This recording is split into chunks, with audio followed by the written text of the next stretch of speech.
when I was talking to my friends after something so monumental just happened in my life, I turn around and I see the one person I never thought I'd ever see again in my entire life. I was pretty shocked.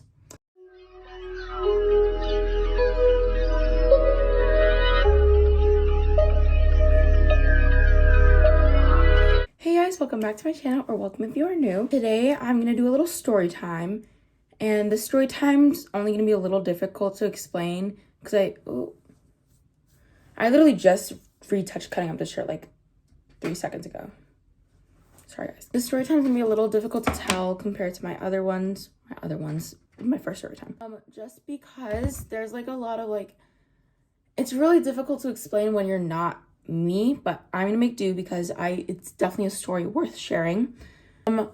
So this happened in December. High school does something called DORS, is the acronym DORRS. It's Day of Racial Reform and Solidarity. And there's we just learned about racism and prejudice and shit. But the main thing that people really focus on are what is it called? A few moments later. The main thing people focus on is the telling our stories portion, which is something I was included of. And this consisted of writing and public speaking a little story of ours. I have really bad social anxiety. This was like a huge thing for me, you know? The day came and I essentially, to keep it short and sweet, I spoke in front of 2,000 kids. I went up and then there were people in the auditorium, and if you weren't on the auditorium, it was broadcasted to your classroom. I like to not think of it though. I actually haven't reflected on it at all yet. I just talked about my struggles and my hair, of people touching my hair and the symbolism of me finding my voice through that process, but that within itself was crazy. Speaking in front of 2,000 people at 15 years old with social anxiety is crazy. That whole day, I literally, I could not breathe. I was so stressed out. And then, I shake a lot. Literally during the practice, I was shaking so much to the point where, it hurt. When I went on the stage, I didn't shake as much as I did in the practice. My microphone was, kind of, buzzy. It was definitely an experience in my life that I don't think I'll ever forget. I think that's the biggest public speaking I'll ever do in my lifetime. If you have curly hair, everyone's fascinated by your hair. And I want to say a line that I said, it was something my hair is not exotic or out of this world, it's just my hair. Well, I remember it. Okay, cute. But it was that whole day was really traumatic, and my anxiety is really bad when I know I have something to do and it doesn't just go away after once it's done. It stays, it lingers with me. It was really a lot. My two friends were there to support me, and I didn't mean to put that there. I don't know why I did. That was crazy. I'm very happy I did it. There's things, the way I reflect on things is that I can't really think about them. I like to just pretend they didn't happen and move on, and not because they were bad experiences, but just because if I think too much on them, I'll make them bad experiences. But that within itself was low-key my main character moment. Girl gives her speech to the entire school, you know? And it's really awkward because for the rest of the day, people were looking at me good job. Thank you. So that happened, right? I got off the stage. I'm still shaking, not in any condition for anything at the moment.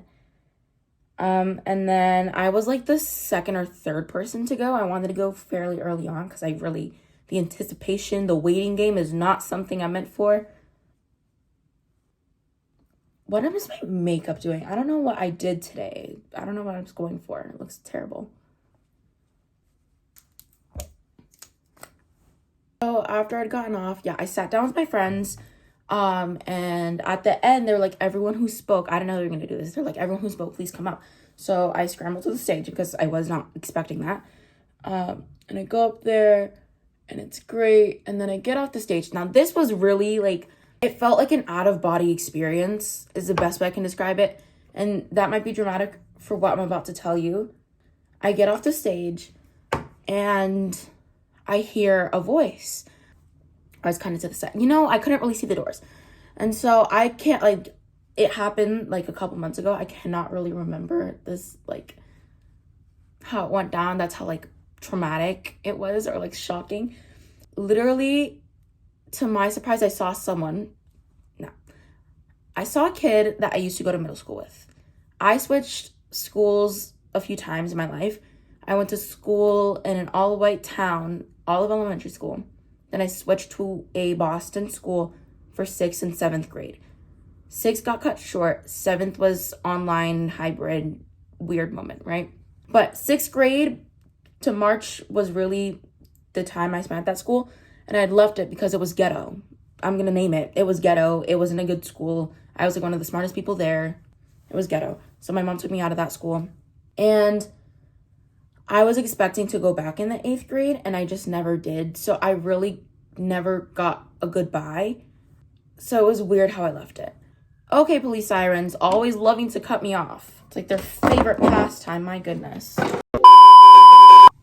Also, like, the school I go to now is a town, so like it's a completely different district. Now, I turned around and I saw my 6th grade ex-boyfriend. And you might be like, 6th grade ex-boyfriend, like, what, your week-long relationship? Now, it sounds really bad when I say 6 because people are like, you were kids. And I was a child. I was 11 years old. I was a little, like, baby, like, relationship, boyfriend, you know? 6th grade, we were together for 4 months, which is a long time when you were 11 years old. That's a long time. I genuinely thought I was in love. Till, like, the beginning of 8th grade to get over him. For history of our relationship, we got together, literally, my friend, we had a common friend. I'd never spoken to this kid before. It was after a field trip, and our hangout spot was, like, the library. And she's like, you guys should date. Okay, great, you guys are dating now. Literally how it went down. Like, we both just looked at each other like, okay. But, yeah. We were together for a while, middle school time. No one ever really dated my elementary school, but if they did, I was certainly not one of the options.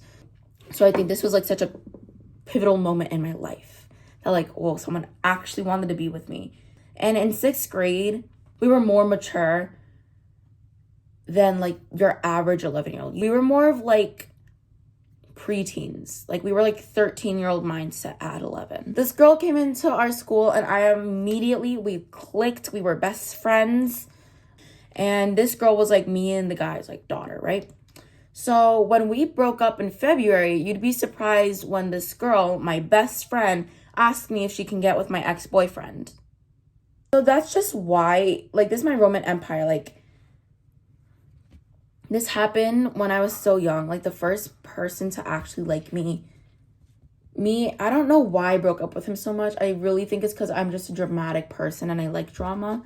Even, like, subconsciously, or I did. I'm not gonna break up with my boyfriend just for some shits and giggles now. I'm like, that's crazy. We're actually doing that in high school. Like, get a life. But yeah, so that's kind of like the story as to why this was so monumental in my life. Because when I left the school, I was never expecting to see anyone from it ever again. And I'm like, what is he doing here? And yeah, and so I'm just staring at him in awe. My friends are just staring there. It literally, like, I was so out of it. I was really just so shocked that I didn't even, like, look to my friends or anything. I was just, like, focused on the fact that it literally felt like I was seeing a ghost. Like, I really don't know how to explain it. It's like, if you switch schools, like, towns, switch a town or district, you don't expect to see the person at your school in the middle of the school year. Like, it's weird. It's weird. We had a little mini conversation in which I cannot remember. Like, I was still shaking with, like, adrenaline from speaking in front of everyone. But that was, like, my little main character moment. As of right now, I'm, like, friends with him. The rest of that day was really interesting because I had cheer practice later. So me and my friends went to go get burritos. And it's just, like, well, like, what does this mean? What am I supposed to do with this information now that I have it? Like, I'm not really understanding. But me and my friend were eating burritos on the curb of the sidewalk because there was nowhere to sit in the burrito place.